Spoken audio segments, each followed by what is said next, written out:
What's up, everybody?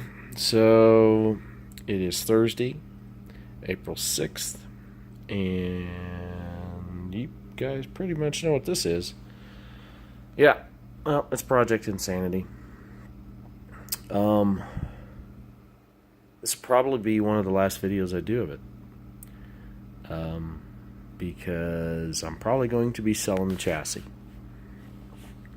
Less the motor, of course. So, to give you a little bit of a rundown, I took it out a few weeks ago and was racing it with some friends, and out of the couple hours that I was there, I spent probably 5 or so minutes racing.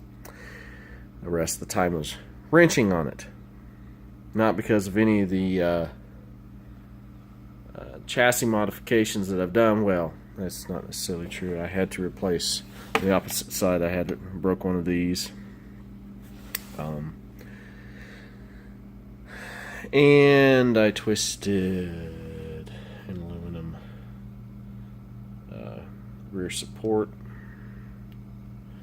Broke the plastic mount here for the camber adjustment. Broke the rear fin off. Broke this. This is awesome. So all in all, I did about $200 worth of damage for 5 minutes of play. Totally pissed me off. Just goes to show that, I'm not sure if it's just the age of the plastic or what, but it just wasn't a whole lot of fun. I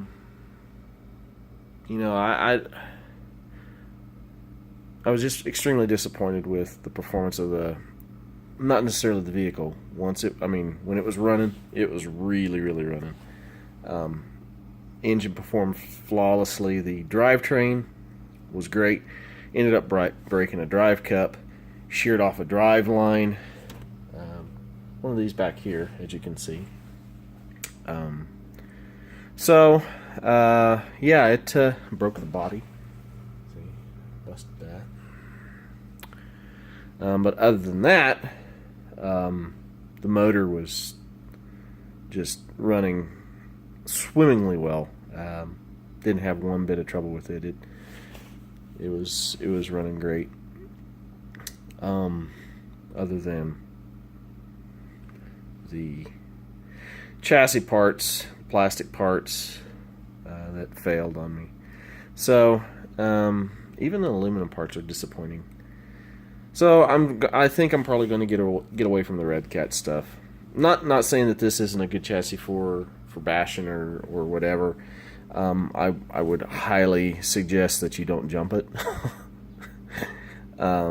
Because the plastic, if it's of any age, my guess is this is probably several years old, and it looked like it busted on a screw mount, or screw joint right there. So that part doesn't surprise me too much. But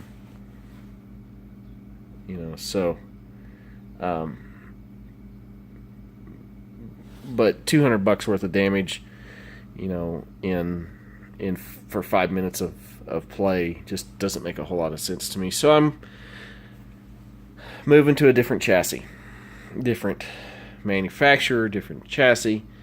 I ended up purchasing a KM King Motor X2, used out of Broken Arrow, which is fairly close. I'd say fairly close. It's clear across the state, but it came with an RCMK motor, ready to go. So I'll probably pull out a lot of the more expensive gear out of this and transplant some of the not so expensive gear back into it. So what I'm going to do is I'll probably end up fixing everything that's broke on here. Invest a little bit of money in fixing the parts that are broke, and go ahead and go sell this chassis with the RMCK engine in it. The OBR G340 that I've got here stays with me. It's a powerhouse. I've got it tuned really well right now to this pipe. It's tuned to this pipe, so I'll have to make some adjustments and whatnot. I'll probably go with some little bit different gearing on the X2 and start slowly upgrading it as time in my pocketbook allows. So, yeah, this will probably be one of the last videos, other than the video showcasing the how it looks after all the repairs are done. So, anyway, that's kind of a little bit of an update on Project Insanity. It's a stellar chassis. If you're just blowing and going around the yard or whatever, it really runs well. But the quality of the Red Cat products really showed their true colors during the session. So it really didn't impress me a whole lot. So immediately I made the decision to, try something else, a proven chassis, chassis design. I'm not saying that the King motors are, of course, they're a clone of the Losies or whatever, but there are several, different people that run the X2s and just love the hell out of them. So that's what I'm going to do. I'm going to run the X2 and be happy with it because it's seems to be a little bit more dependable chassis. I'm probably going to put my Proline wheels that I've got here on it. Initially we'll see how it rolls and just see how it goes. It's going to be interesting. It's a completely different setup, so it'll be fun, learning a new setup again. Insanity here was great to learn on. It was pretty much my first fifth scale child, so it is what it is.